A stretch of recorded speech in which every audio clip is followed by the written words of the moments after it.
అన్న నమస్తే, ఏం పేరే? ప్రశాంత్. ప్రశాంత్, ఎట్లా మరి ఇప్పుడు గవర్నమెంట్ మహిళలకు ఉచిత బస్సు అని పెట్టింది? ఉచిత బస్సు పెట్టారు కానీ కరెక్టే, కానీ అది మాకు అనుకోలేకుండా ఆటోలలో ఇప్పుడు మాకు ఏవి ఉపయోగం లేదు, ఆదాయం ఏం లేదు. 200-300 కొట్టుకునే వాళ్ళం, ఇప్పుడు మొత్తానికి సుధా ₹1 సుధా లేదు. అది ఏంటంటే ప్రభుత్వం వేరే ఏదైనా చేస్తే ఏం కాపో, కానీ ఇది పెట్టి మాకు ఉపయోగంగా ఇది లేక నానా కష్టం. ఇప్పుడు ఇదివరకు ఎన్ని మిగులుతుండే, ఇప్పుడు ఎన్ని మిగులుతుంది? ఇప్పుడు మాకు ₹100 సుధా మిగిలిపో. అప్పుడంటే 200-500 ఇట్లా మిగిలేడి. ఇప్పుడు ₹100 సుధా ఇంటికి పట్టుకపోతలేము. ₹100 కాదు, ₹1 సుధా అది అవుతలేదు. ఆదివారం ఇవాళ ₹1 సుధా అవుతలేవు, 200 సుధా వస్తలేదు. ఇప్పుడు ఇవాళ ఆదివారం వేరే బస్సు సుధా ఉచిత నడుతుంది. అది ఉచితం అంటే ఏదో నడుతుంది కావచ్చు అని అనుకుంటే మాకేం కాదు, కానీ ఈ మహిళలు అని చెప్పేసి మళ్ళీ ఇది ఒక ఉచితం అని చెప్పి పెట్టి మాకేందంటే ఘోరంగా మాకు ఇంటికి సుధా తీసుకుపోయేంత పరిస్థితి సుధా లేకుండా, ఆదాయం సుధా లేకుండా అన్నీ పెరిగినాయి. ఇవన్నీ డీజిల్ అవన్నీ ఉన్నాయి. ఉపయోగం ఏమైనట్టు లేకుండా మాకు బయట రోడ్డు మీద పడ్డాం. ఏదో పోయి బస్సుల కాడ పోయి అడుక్కునుడు అవుతుంది పరిస్థితి ఇప్పుడు మొత్తం. ఏదైనా కానీ చూద్దాం, ఏది ఎట్లా అది ఎట్లా అన్నట్టుగా కాకుండా గవర్నమెంట్ 12,000 ఇస్తా అంటుంది. 12,000 ఇస్తాను అంటున్నారు కానీ కరెక్టే సార్, అది ఎప్పుడు ఇస్తారో ఇంకా తెలియదు. అది సరిపోతాయి 12,000? 12,000 మాకు సరిపోవు, 15,000 ఇవ్వాలి. 15,000 ఇస్తే మాకు ఇంట్లో కుటుంబం కనుక దేనికైనా కానీ అది నెలలకు ఇవ్వాలి. సంవత్సరానికంటే మాకు కలవదు. అది నెలకు పెడితే మాకు ఆదాయం అనేది మాకు ఏదైనా కానీ మాకు అది అవుతుంది. ఈ సంవత్సరానికి 15,000 ఇస్తా అంటే అది ఏమవుతుంది, దేనికైతాయి? నెలకి ఇస్తే ఖర్చులకు ఉపయోగపడతాయి, ఖర్చులకు ఉపయోగపడతాయి, అన్నిటికి ఉపయోగపడతాయి, దేనికైనా ఉపయోగపడతాయి. అది ఏం నడిచినా ఏం చేసినా మాకు ఏం అదే ఉండదు. ఆదాయం అన్నది ఏం లేకుండా గరీబులకు అదే పైన నిలబడుతున్నాం ఇక్కడ మేము. పరిస్థితి అట్లున్నది మాకు. ఏదైనా కానీ కొందామన్నా కానీ అన్ని రేట్లు పెరిగా ఉన్నాయి. ఏం చేస్తాం? ఇంటికి చూద్దాం ₹100 తీసుకోపోతున్నాం. ఇంటికి పోయి ₹100 తీసుకోపోతే వాళ్ళకి ఇస్తే బస్సులు వస్తున్నాయి ఏం కొడుతున్నారు అని అంటారు. ఏం చేస్తాం? కేవలం లేవు, ఆదాయం లేదు. ఇక వస్తున్నాం, కూర్చుంటున్నాం, అడుక్కుంటున్నాం బస్సులో పోండి.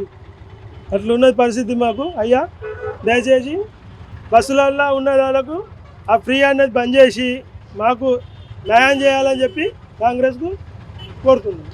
అన్న నమస్తే, ఏం పేరు? ముఖ్తార్. ఎట్లా మరి గవర్నమెంట్ ఈ ఫ్రీ బస్సు తీసుకొచ్చింది, ఎట్లా మహిళలకు ఉచిత బస్సు అని తీసుకొచ్చింది, మీకు ఏమైనా ఎఫెక్ట్ అవుతుందా? ఎఫెక్ట్ అవుతుంది కదా, ఆటోల వల్ల మన ఎక్కుతలేరు, ఎవరు జనం ఎక్కుతలేరు.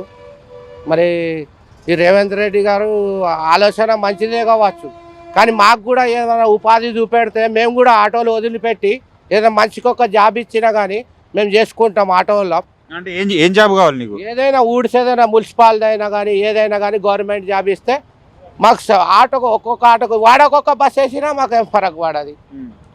వాడకొక్క బస్ వేయని మాకేం అభ్యంతరం, కానీ మంచికొక నౌకరీ ఇచ్చేస్తే గ్రామ పంచాయతీ ఏదైనా ఒకటి నౌకరిస్తే మాకు ఉపాధి కల్పిస్తే మా భార్య పిల్లలు మేము చదువుకుంటాం సార్. మరి ఆటోలు ఎట్లా ఎక్కాలి మరి జనాలకి? ఇట్లా ఆటోలు కావాలి కదా. ఇక అట్లా ఆటోలు కావాలంటే ఇవి కూడా చేయని, వాడకొక బస్ వేసుకొని మంచికొక జాబ్ ఇస్తే మాకు మేము చేసుకొని బాగుతాం. మోరులు షాప్ చేస్తాం, ఏమైనా గవర్నమెంట్ జాబ్ వస్తే చాలు.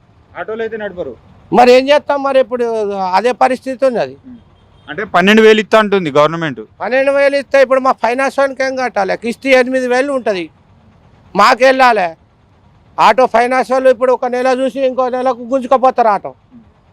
ఇప్పుడు మా బతుకులు రోడ్ల మీద పడుతుంది. ఇప్పుడు ఎన్ని రోజులు కట్టిన కిస్తీలు పోతాయి. ఇప్పుడు రెండో కిస్తీ డ్యూ ఉంటే ఆ ఫైనాన్స్ గుంజుకపోతాడు కథ. ఇక మా పరిస్థితి అట్లా ఉంటుంది. ఇప్పుడు ఇదివరకు ఎన్ని మిగులుతుండే, ఇప్పుడు ఎన్ని మిగులుతున్నాయి? ఇప్పుడు ఇంతకు ముందు అంటే 500-600 మిగులుతుండే సార్.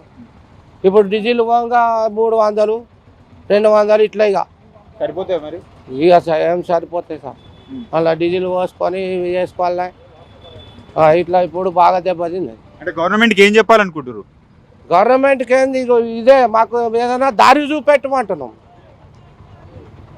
అయ్యా రేవంత్ రెడ్డి గారు నమస్కారం సార్. బాంచారు మా ఆటోలలో కొంచెం దయాగారు దయ చూపించి ఇక మాకు ఏదైనా ఒక జాబ్ అని మున్సిపాలిటీలో అయినా పర్వాలేదు, చెత్త బండి ఎత్తినా పర్వాలేదు సార్.